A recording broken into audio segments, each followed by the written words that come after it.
করাচি থেকে রাওয়ালপিন্ডিতে ডেকে দলে না রাখায় হতাশ হয়েছেন শাহিন শাহ আফ্রিদি। হ্যাঁ দর্শক, রাওয়ালপিন্ডিতে বাংলাদেশের বিপক্ষে সিরিজের দ্বিতীয় ও শেষ টেস্টের জন্য পাকিস্তানের দল কিন্তু ম্যাচ শুরুর আগের দিনই ঘোষণা করে দেওয়া হয়েছে, যেই দলে রাখা হয়নি শাহিন শাহ আফ্রিদিকে।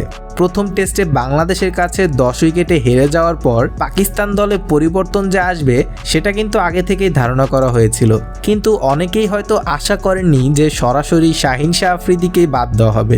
পাকিস্তান দলের এই অন্যতম সেরা পেসারের জায়গায় দলের ডাক পেয়েছে লেগ স্পিনার আবরার আহমেদ। এছাড়াও এই টেস্টের 12 সদস্যের দলে আরও নেওয়া হয়েছে পেসার মীর হামজাকে। পাকিস্তানের সংবাদ মাধ্যমের খবর অনুযায়ী প্রথম টেস্টে বাংলাদেশের কাছে হারের দায় শাহিন শাহ আফ্রিদিকে দিয়ে তাকে দল থেকে বাদ দিয়ে দেওয়া হয়েছে, আর এটা নিয়ে হতাশা প্রকাশ করেছেন তিনি।